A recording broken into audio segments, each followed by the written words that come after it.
Hello, everybody. Thank you so much for being here. Welcome to this Sunday night special with Angry Soccer Mom. And today we're doing a Q&A with my friend Thomas, who is a former Mississippi State leader of the Aryan Brotherhood. And he is just, I am honored to have him here. And he works for, you actually kind of work for the I volunteer with. So I volunteer with. Volunteer for Life After. Yeah, I don't actually get, no, I don't get paid for anything. Right. This is strictly, I am 100% disabled visually. So yeah, everything I do is just volunteer work. Right. I try to put in as much time as I can in daily, working with multiple clients, people trying to, de-radicalize in different situations. It's nice. Cool. I am so thrilled you're here. You have to meet this person. He's amazing. Sorry, I'm going to be a little bit embarrassing too. So tonight's format is an open question session. I want you to feel comfortable to ask him anything you want. And if he doesn't want to answer it, then he'll say, I don't go there, or whatever. The objective, so it's okay. He's ludicrously open. It's awesome. The objective of tonight is to come to a better understanding of organizations like the Aryan Brotherhood through education. And it's good to have a candid conversation with a man who was involved and actually knows about this. And as we all know, dehumanization is a central theme in a lot of kind of hate type things. So I ask that viewers ask candid questions, but do so in the spirit of unity and educational understanding. So welcome so much. Welcome and thank you for being here. And I would actually like to expand on that. It's not just people with hate, it's any kind of extremist. That can go for Islamic extremists or anything. Any kind of extremist has the same kind of qualities, mindsets, and the recruiting and radicalization process is very similar. That's fascinating. So, that when you told me about that, it's. I remember when I first talked to you when you said that, it was like, wow, I get it kind of, and then you explain more. So I've researched it before. Yeah, it's pretty cool. Definitely get into that. Do you want to just start off? I don't know what you normally start off with, but I want to kind of, you want to give us a rundown on like what people don't really know what the Aryan Brotherhood even is. I mean, they think they do, but they probably don't all the way. There's a lot of different groups that fall under the umbrella of like white supremacy and far right, alt right, whatever you want to coin it, whatever term that people are trying to come up with, today. It's all the same thing. But basically falls under this umbrella, and the Aryan Brotherhood is just one part, and it's like the prison-based system that and they have like their own type of structures. They're usually more gang cartel type based with a paramilitary kind of structure versus the more political groups that you see out here that are like I can name a few different ones, but they're not as political as most groups. So just in a little short definition. Yeah. So for the actual Aryan. Oh, hi Gary. Gary's here. For the Aryan Brotherhood, is it all about like white supremacy, or is it what? The Aryan Brotherhood, okay, it's the best I can say is the Aryan Brotherhood is like a lot of the prison-based gangs. They are more about the criminal culture and the criminal enterprises than they are the racism. That racism is really put in on the end of it to really terrorize and induce fear and to help motivate people to not mess with them, to keep their business straight, and such and so on, to just get that reputation going and keep that mystique going. And so they're more, they're more into the to the criminal element side of that. So it's the criminal element, like. Well, most people are radicalized in prison. So it's it's people that have already messed up and been locked up. Yeah. Yeah, like I had got locked up for armed robbery at the age of 19. I had just turned 19. You were just 19. Yeah, they tried to hit me with a life sentence at first, and I tried to fight it for life sentence. Oh my, yeah. Yeah, it was kind of it was intense. And then when I guess that was a good trick, because when they came to me with a plea agreement, I fell for it. What did you say? You fell for it, or you went for it? I didn't hear you. I fell for it. Without saying any names, my lawyer wasn't exactly honest with me about my charge being a mandatory sentence. I thought I could get good time and everything. So when Oh, I was looking at it, I thought I could get like 3 or 4 years instead of having to do the full 8. And when I got through the system, I was just naive. I was young. I didn't have a paid lawyer. So oh wow. I got done like everybody else that gets put in the system with a paid lawyer. I get thrown in and forgotten. And Yeah. yeah, so Our I system had to. is a lot of people who watch are they are very much aware of how absolutely like inhumane and unequal, and they, they know it's for everybody. Um, Mhm. that's so you weren't in it when you went in. This is a thing that happened when No, no. you were I kind of grew up in a predominantly African American, area. uh, So yeah, like all my friends, were, all my friends were African American. So uh, it wasn't really like that. When I got in there, it was more of a reputation. It was the most deadly, and I didn't think I was going to be able to get out of prison alive. So I was banking on things in a different mindset. I was thinking oh I wasn't going to make it that long, so I might as well go ahead and figure if I'm never getting out of prison, I'd make the deadliest choice possible to make myself in the best standing. And right. that's the way I decided with a 19-year-old brain, which is Yeah, of not the course. You were a not the kid. best brain, but yeah. So that aside, I made the choices Yeah. and I followed them through, and these choices, led me here today. What did you say? These choices? What? These choices have led me here today. I'm sorry. Yeah, yeah, and it's a really tough thing. I could go on and on about the system, and I'm sure you could more than me about how boy, it's not rehabilitative. If you were 19, some 19-year-olds are still in high school. I mean, that's the bottom Yeah, line. I mean, just to get the age straight. But I so got my GED. Yeah. are you saying how you picked this particular organizations to get involved in was basically you thought, I'm never going to get out. These are the toughest, roughest, most like the reputation was so. Was that Yeah, it preceded everything. So that was the best way to go. If you could get into it, which is the recruiting standards, for them are pretty slim. So it's really hard to get in, in with them. So if you could do it, you had prestige among other groups as well, throughout any system, any prison system. Because like it or not, in America, like if you go to prison, you're forever marked. Especially me, being having violent crime in Mississippi, uh-huh. I can never vote again ever. I can never have my rights restored. Anything. It's a permanent ban on everything. So that's impacted jobs when I could work and everything. I've had to fight against it, fight against it, fight against it. I've had Right. multiple trades. I'm sorry. Like Go your ahead. life's destroyed basically if from what Yes. you did when you were Yeah. a kid. Even with the white privilege that I had helping me, it was still difficult, and it's just like it's insurmountable for everybody else. Right. Um, Right. Yep. yeah, it's ridiculous. Yeah. I can imagine because I you hear it all the time. I read about it all the time. Um, in our system, among other things, once you are in the system, I mean, especially now with these for-profit prisons, for God's sakes, you're They in and needed they want you slaves. back. Was that? They needed slaves. Oh, When oh they yeah. outlawed Yep. slavery, they needed slaves. Yep. So Mm-hmm. that's how they went about it.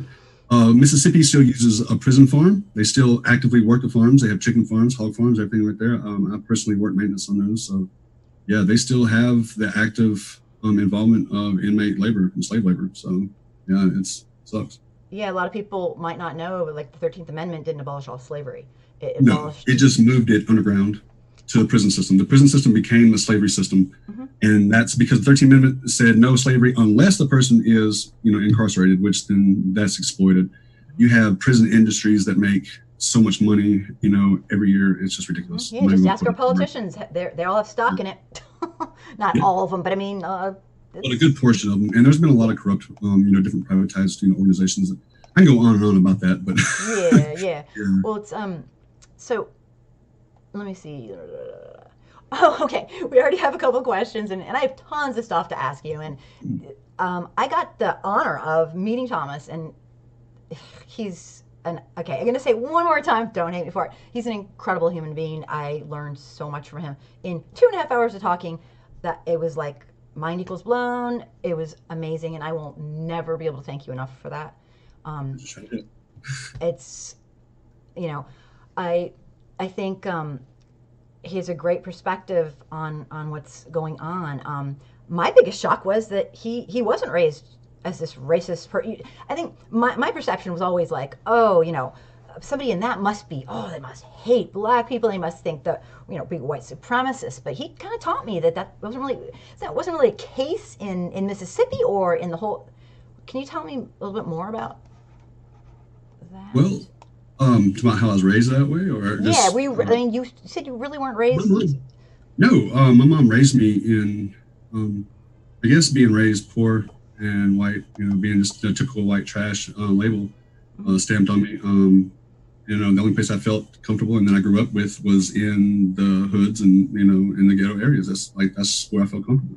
Mm-hmm. And by default, that's who raised me. That's who helped my mom. That's who I was. That's who my best friends. That's, all these people in my life, that, yeah, they might not have the same color skin as me, but they meant a lot to me. So to shape it like that, when I went into the prison, it wasn't, everything's race-based in there. Mm-hmm. All the organizations are race-based, and it's just kind of hard to get away from that.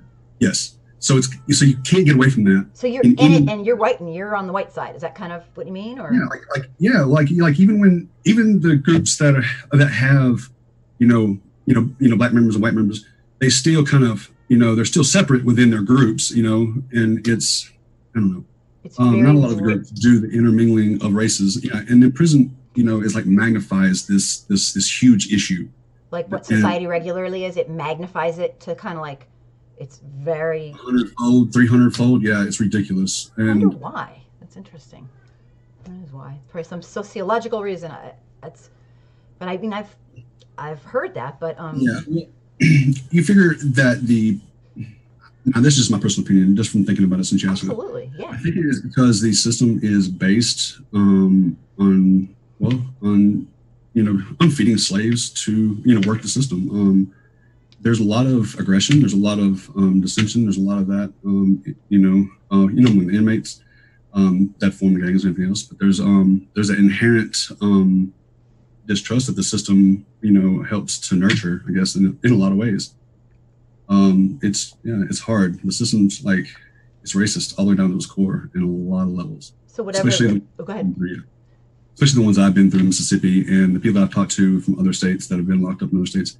Say it doesn't change very much. So yeah, there's always that element. And so, to make that jump wasn't that far because that was already like a preset, game. Like if this was a game, that would be like the board. It was already set there. There's no really changing that. And that's just how it was. So, given the options I had, I chose the ones that were the most respected, however hated, but respected. Right.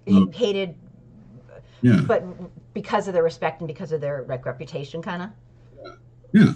So I figured if I was, if I had an X on my head, on my back, whatever, then I would go and I would be the best of whatever I could be. Mm-hmm. And I chose that path. And like I said, it wasn't the best choices, but I made the best of the circumstances that I had put myself into. So are you just saying kind of like, just to kind of sum it up in very general terms, you went in, you were young, you saw the setup and it was race-based, and did you right away join because I remember you said you kind of didn't. No, it's not 2 years can you afterwards. Teach us what you don't just go, hi, I want to be a member. It's right. No, I mean, I can honestly say what I went through that caused me that, but I don't want to sit here and say, well, this caused me to become racist or something. Right. Because of that racial tension and everything, and because I was young and I was white, I had to fight for my stuff. Because it was my family that sent me money, so I get $50 a month. They send it, and then for the first little bit, I had to fight for it, and I may have to stab a couple people, whatever.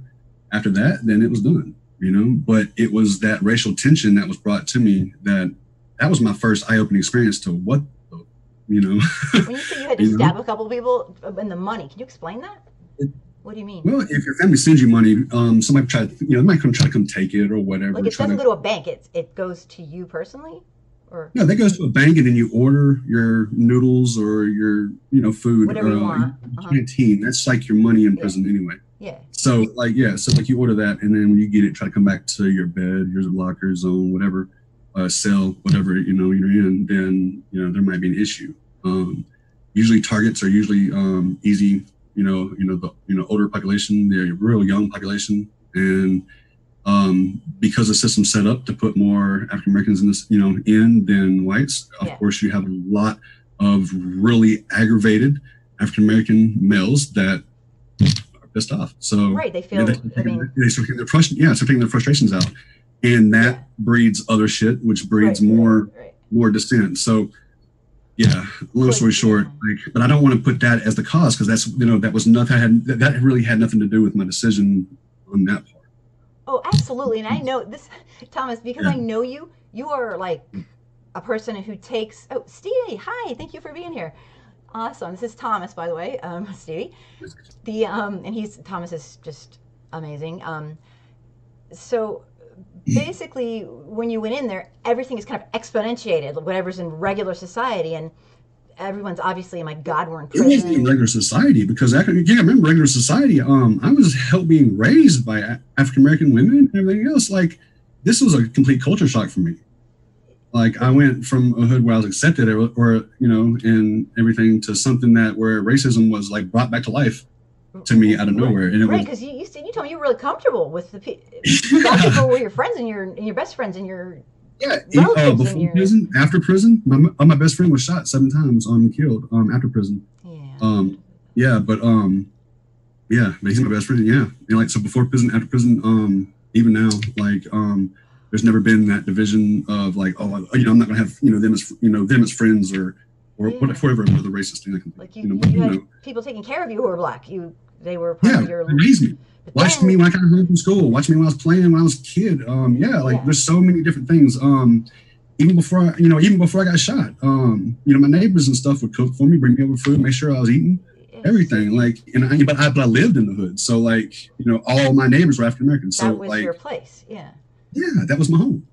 Yeah. So when you went in, did you know it was going to be like you can't go in, like, let's say you're like, you did something wrong, you're going to do your time, whatever, and you're like, oh, I'm not gonna take sides like that. I'm not like, racist, and you kind of like, you can't do that. I grew up in the streets, so there's gangs, and there's always sides, there's always things to pick, and I knew that I wanted a family. I knew that I was gonna, by this point, like, I was, I had lost a lot of my family, and I had a lot more to lose, some come as well as stretch. Yeah.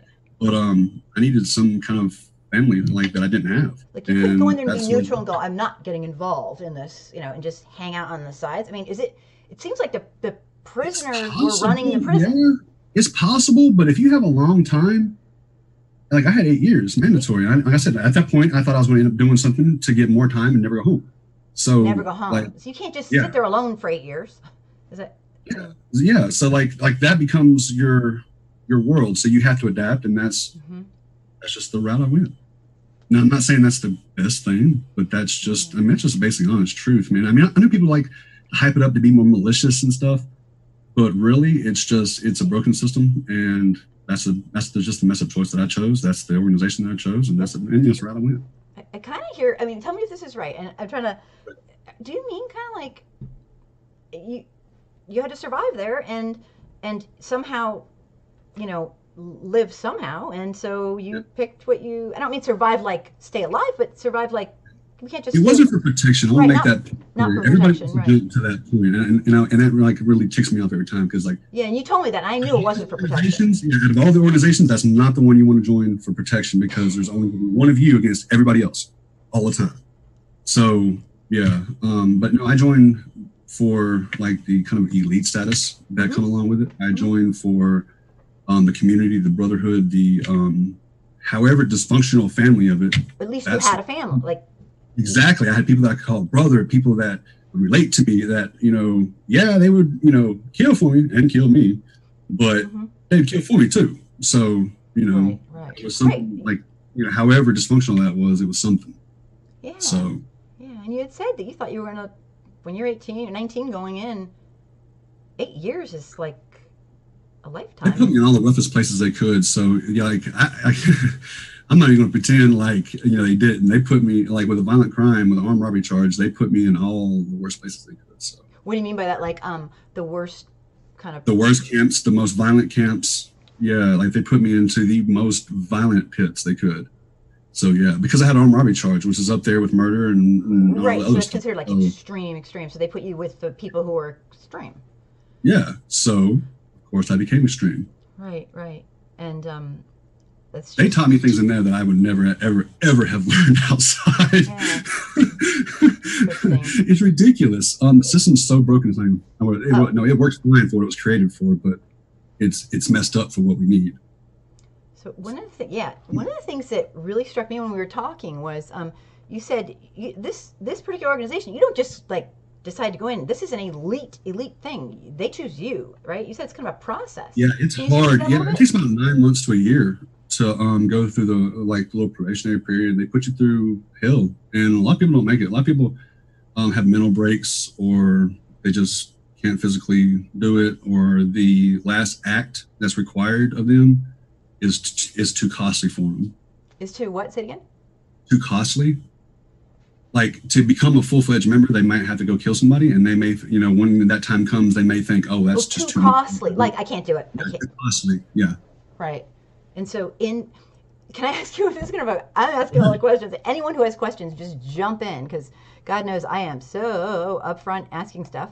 Um, it seems like I always thought, as a little kid, easy for me to say, privileged white kid. Um, I thought like they were supposed to run the prison. It seems like the people in the prison were running the prison. The people who are prisoners were running. Is that right? Or There's two. Now I'm going to put this. It's like a symbiote. It's like a symbiotic relationship. okay, That yeah. there's Teach two us. political structures in there. But you have the convict structure, and then you have the actual administrative structure, and the officers and all that. Now, that's a delicate balance. That sometimes when it shifts, people die. T- can you Officers, tell inmates, me everything. more? Oh wow, that's a long conversation. Oh, okay. We don't have to get into it. Penitentiary politics can get pretty bad. Yeah. Yes, as far as when it comes to the inmates, the officers, yeah, they make rules and everything, and they kind of enforce it. But if they could really enforce it, then they wouldn't have cell phones, they wouldn't have everything else inside prisons, and everything wouldn't be happening. And it is because most of the officers, when I'm saying, okay, I'm going to rephrase that. A lot of the officers that are getting busted are doing it for major profit, and everything that I've gotten when I was in there wasn't from any other means. Other It's than officers. Officers have been a really, really easy means to get things in. That's been the most easiest point. so, And I'm pretty sure people do have traditional ways, but so it's yeah. kind of like it's not the most honest like system for How this. can it be? You know how much they get paid? It's awful. Not not much. I don't know. No, it's too much. Yeah, No, yeah. so yeah, it's easily exploited. Highly easily exploited because they can take a $20 prepaid cell phone and make $180 off of it. Sometimes more, up to like 480. So yeah, there's a Oh, markup. okay. So they could bring things in and interesting. Make Yeah. thousands in So you one got trip, or go to prison for 15 years either way. Yeah, so you got the people working there, kind of doing like an underground market, plus the people. yep, There's like a whole like cultural like yep. subsystems going on. Yes, Oh my and they gosh. each feed each other, and so it's hard to get things taken out of the system when the other people that are supposed to be attacking it are helping tip and helping resupply. So it's a big joke. It is. It's ridiculous. Yeah. And they've tried since I've been out of prison. They've tried putting in cell phone blockers. They just go to different parts of the building to use it. Mhm.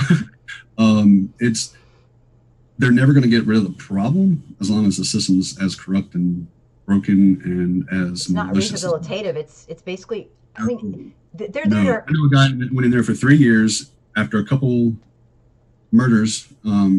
He ended up getting so many charges. They shipped him to Colorado because he was a problem. And I don't know. They said he hung himself, but I Hmm. don't know. He wasn't that kind of guy. Yeah, It's yeah, possible they broke him, but I don't know. He wasn't that kind of guy.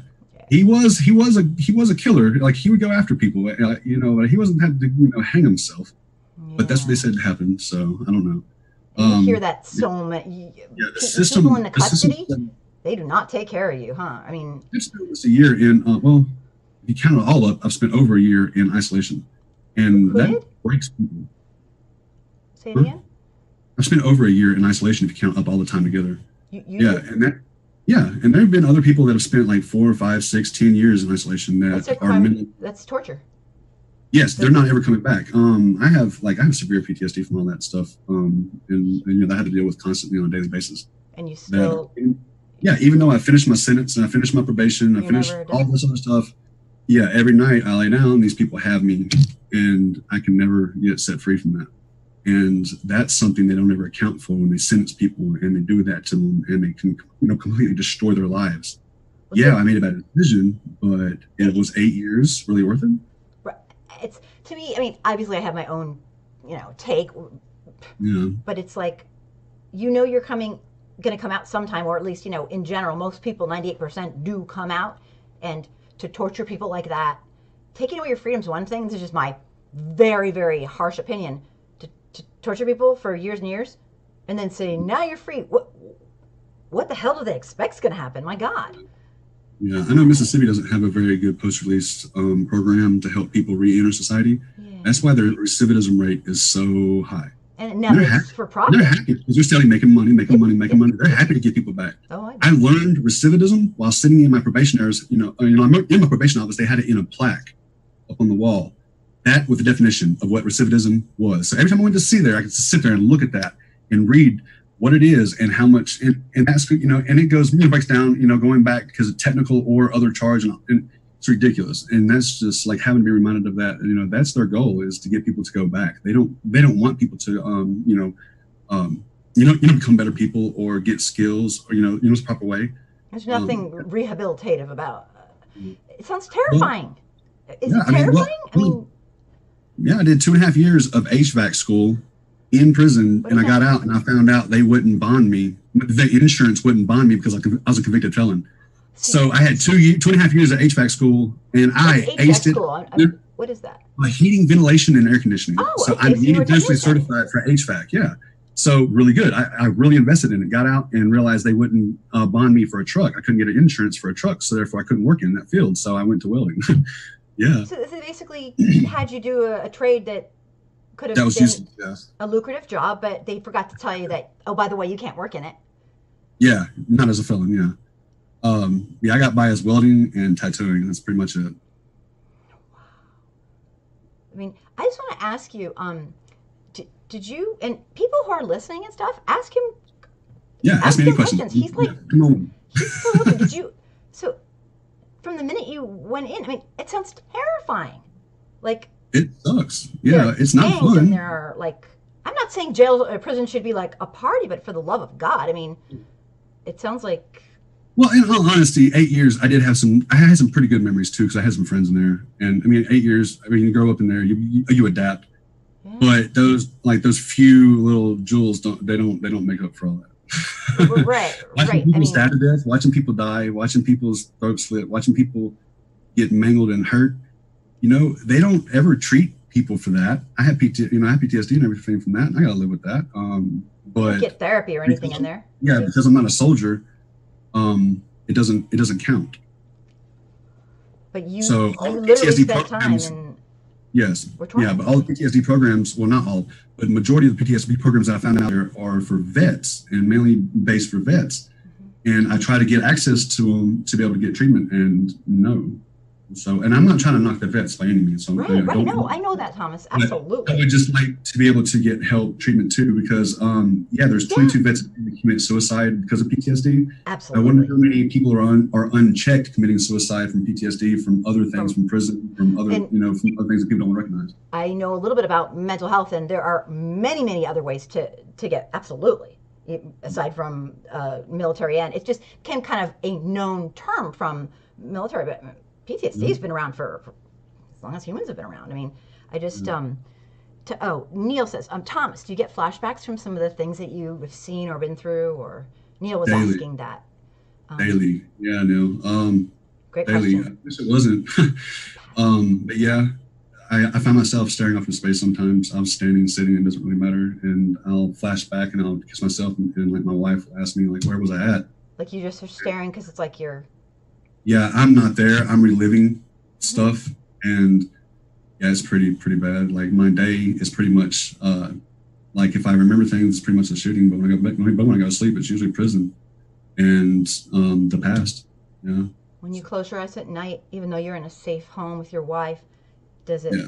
feel like you forget? Like, do you forget that? Well, no, I no. When I go to sleep, I'm back in prison. I'm back in the cell. I'm back in talking to people. I'm back in situations. I'm back in. I mean, I'm back in shakedowns. I'm back in where they're coming in there and they're stomping people and they're doing all this other stuff. Yeah, I'm back in high stress situations, things like that. It's just the PTSD playing out the terror parts, Mm-hmm. and Okay.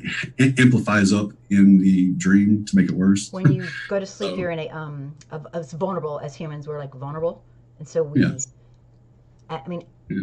anybody. Luckily, Go ahead. medicines that really help. So they get it to where like I'm there, but I'm not in high stress situations, so it's not that Say it bad. again. What really helps? Did you say? Medicines, they have Yeah. PTSD Yeah. medicines that help out with the dreams part of it, Yeah. where it de-escalates the.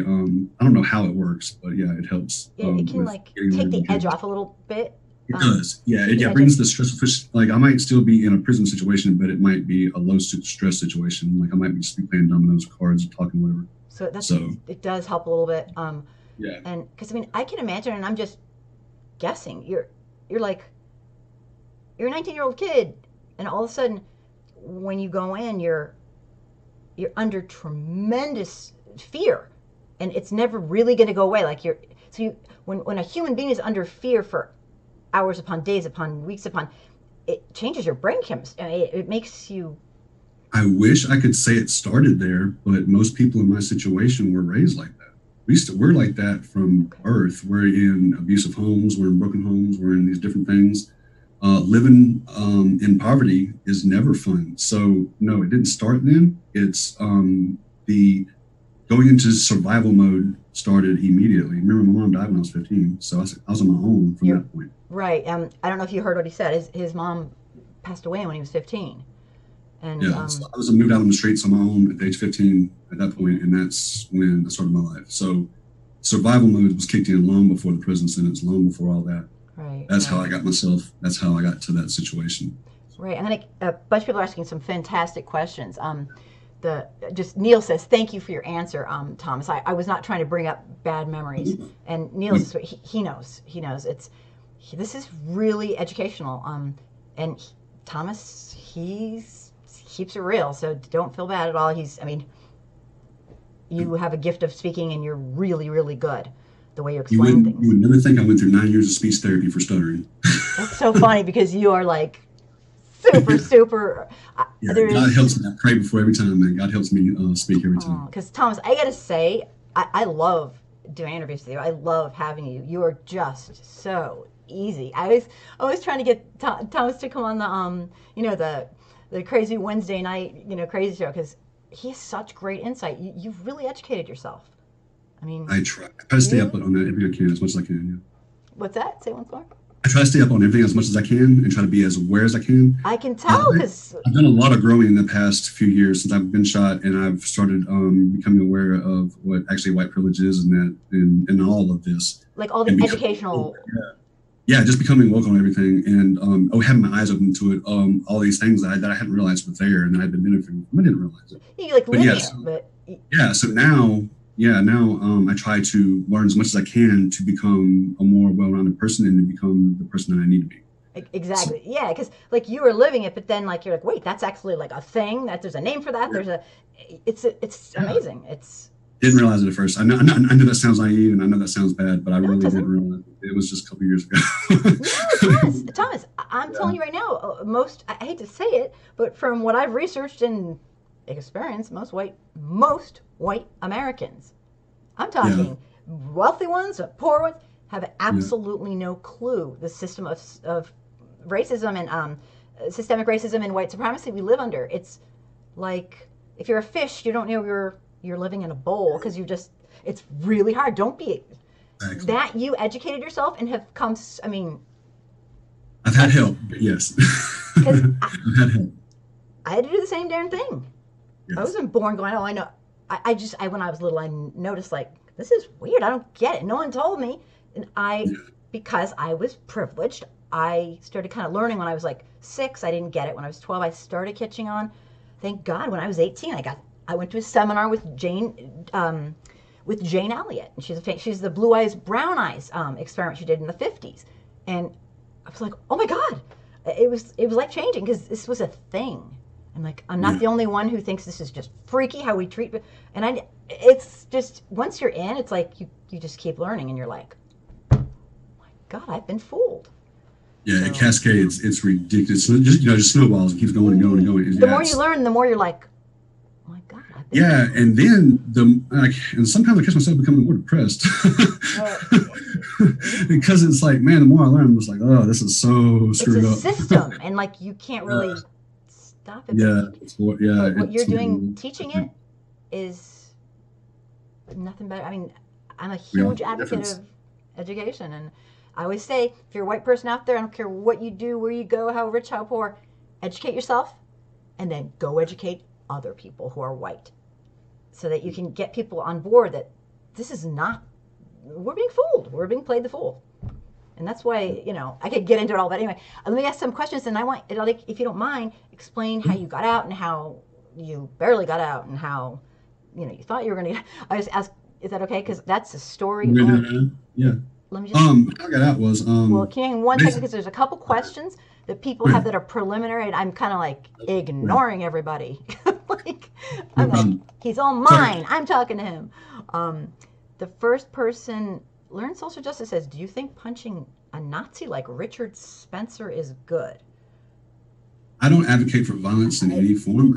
I believe, I know Antifa, like some of Antifa have promoted a lot of violence towards people like that and preemptively. Antifa, I don't condone violence in any form. If people are breaking the law, then they should. There should be some kind of action against them by law enforcement. But I don't think that should be taken on upon us. That's not going to, hate breeds hate. Hate does breed hate. Hate does not breed love. So. Right. That's not how we're going to get around to that. Compassion, yes. Mm-hmm. Now, if they're breaking the law, if they're being just completely, if what they are, defending yourself or defending others, it's different. But it's got to be extreme circumstances that you're not going there to incite or look for. So, that's a complicated question. I know I've asked that a bunch that people love to ask, but it's kind of a loaded question. I know people want to go out there and just act violently towards them because that's what those other people want. But if you do that to a Nazi, you're justifying everything for them. They want you to hit them. The moment you hit them, in their mind, you have justified everything that they're doing, and they're going to smile when you do it. After you do it, watch. Because they've gotten you. They've gotten you to lower yourself to their level. Basically. Exactly. They're getting the responses that they want. So. Do what these cities are doing. Go in there, promote love, get everybody to overpower. I think there was like 7 Nazis at one rally, or 6 or 7 Nazis. One rally recently. There's like 600 or 300. I can't remember the numbers, so don't quote me on them. Mm-hmm. But there's a bunch of other people that severely outnumbered other Nazis that were promoting love. It was protest of love. So that's what we should do, and show them that we have too much love, too much empathy. We are too strong together to allow this to continue to corrupt us. That's what we should do. Like love trumps hate, which they said with Trump, and all that stuff. Like don't take the high road, not the low road, and because it's just been a repetitive system. We got to break that cycle. It'll never stop, right. Because violence is always going to just. I mean, that's a great answer, and it seems so obvious, but when everyone's head kind of gets mixed in all this stuff, it gets kind of emotions and everything. Yeah. We're human. Yes. Oh, Steve wants to know what made you quit the Aryans? Like what made you quit? Honestly, it was a lot of things. Great question. To make it sound good for the video, I could say, "Oh, it's because of their, values," but really, I was in it. Make it sound good because it's true. But when I kept trying to help them out of the criminal lifestyle and out of that, and I was trying to help them start businesses, and I was trying to help them do things and try to better themselves, they didn't want to do that. They wanted to stay in the business. Yeah, and I was like, okay. By that point, I would try to help so much that I was about to drown myself. And at that point, it was either just like, okay, I have to shed all this, or I'm going to die. And it was either die or risk dying with them. So it was like leverage, kind of. You had leverage. You were like, okay, I can't keep living this way. Basically, I was like, I don't know. There was a lot of factors that were going into this. There was a lot of addiction. That was, it was part of it, and everything else. So there's a lot of different things. But mainly it was was a lost cause, and I had to really just tell myself that there's no turning this around, that they're going to continue down this path, and I wanted nothing to do with it, and I had to just stop and say, there's basically jump out of the burning airplane and shoot, just go, Just basically. it had to end. And can you leave these things?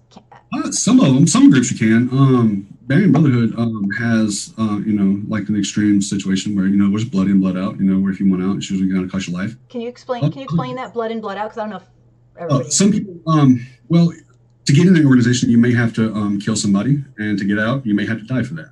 So there's, somebody has to shed blood for you to get in, and somebody has to shed blood, usually you, for you to get out. And that's usually how it goes. Now, some other groups aren't as extreme anymore. Some of them are, different calibers. Some of them are completely political groups, and some of them are more terroristic. I'm not going to name names because I don't want to glorify any of these groups. Right. No, I appreciate that. I mean, but that's what I. Yeah. I try not to. Yeah, I try not to, like use, like the Brotherhood and stuff like that, because it's really, it's a combination of a problem here in the United States, and then I have friends and associates that are working the racism problems globally. So when I talk about certain things, I have to remember that some people are only thinking about this country, so I have to make sure that I word things only for the local problems that we are encountering here. But I do the same thing when I talk about racism and systemic racism, because people are like, well, that happens everywhere. And I'm like, my focus really is U.S. And then you have colonialism, which is like which type of racism, and like like in like Europe and all that stuff. So there's a lot of different faces across the world of racism, and that's why. Before, when I say to people of color, because like there's a lot of different types and different groups that are getting different types of racism put on them. So yeah, sometimes I get carried away with that. Yeah, no, you're it's so funny. You've even like come full circle since I last talked to you on an interview. You're just like learning every day. Tons. Just like I learn something every day. It's like you're like changing and developing. And so what got you out, I guess the answer to the question is a combination of realizing that, I kind of don't want to do this anymore. And I could never become the best me. They didn't want to be the best them. And I wanted, and I have a son I love dearly, and I would never allow him around that. And that was costing me my life with my son. And because I made my peace early on when he was born, to never expose him to that lifestyle, never expose him to the criminal lifestyle, never expose him to any of that, never expose him to abuse or anything like that I've ever got experience to. So like in doing that, I have been absent most of his life. Mm-hmm. So but he's been raised, and that cycle has been broken. The cycle has been broken, and that's what I freaking love to hear, because sometimes people don't get that. It's a cycle. And it's all very purposeful with our, just like the cycle of poverty, the cycle of, keeping people in school districts that get no money because there's no infrastructure. It's a very purposeful thing. We have solutions, but you broke the cycle of violence, and that's. So to all the dads out there that can't be with the kids, Happy Father's Day. I say Happy Father's Day to you. And you know what? Your little guy might never quite know, but you know. Oh, my son, he tells me he's proud of me. I love him to death. Yeah. Have you been able to have some contact or, talking to him? A little bit, yeah. A little bit, yeah. Because, nice. Thomas, you do realize that's a gift. Yes. Oh, yeah.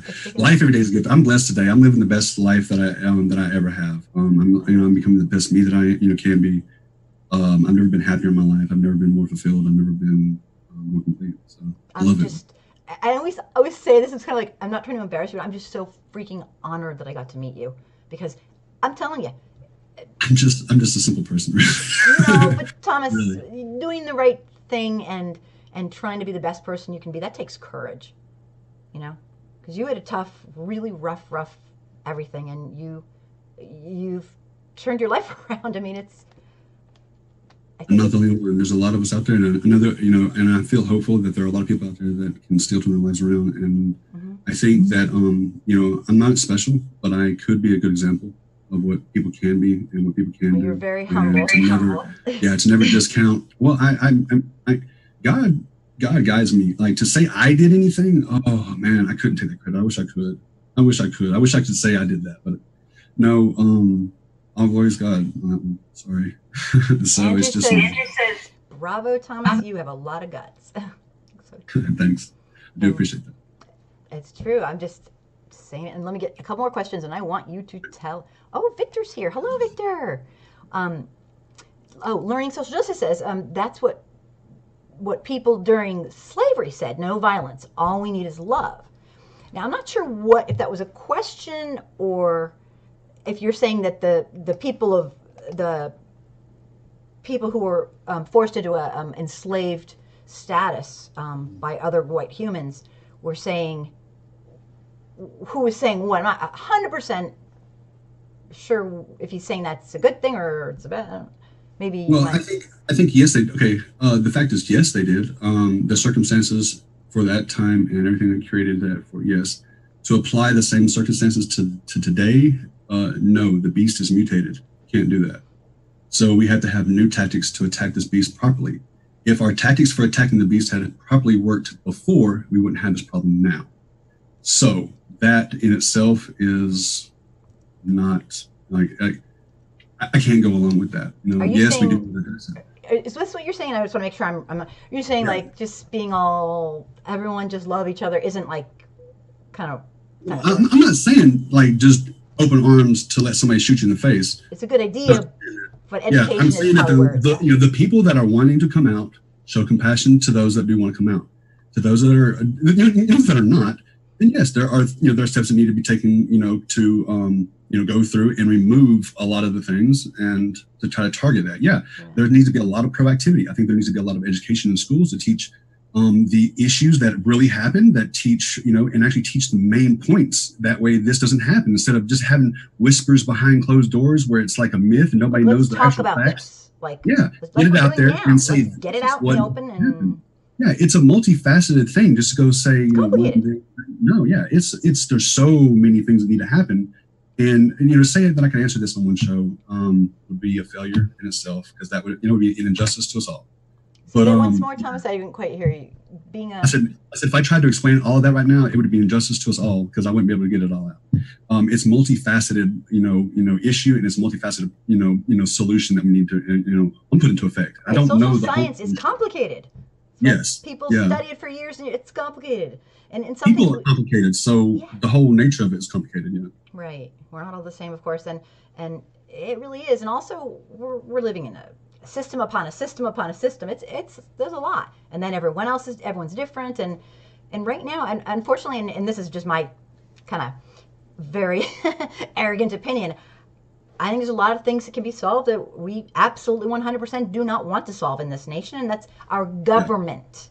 The people who are enjoying this privilege and power, the wealthiest elite folks, they don't want solutions because they're enjoying what they have. Yeah. And so I have a lot of issues with we have some solutions, but we don't use them. Or the whole everything is stacked against all of us that do want change, right, and it's set the ones that don't because it benefits them. They have pushed all of us into a corner, using poverty or using financially, whatever. Yeah, using whatever means necessary, and they've used a lot to alienate so many people that they get rid of competition, because the ones that are still able to vote and are traditionally have still been able to vote have been the ones that are going to vote their way. Now that's starting to change in some states that are starting to vote, to give their felons back rights, but people are starting to, but with this but we're so far behind. Yeah, like when we look at other nations, even other nations, their prison system's rehabilitative.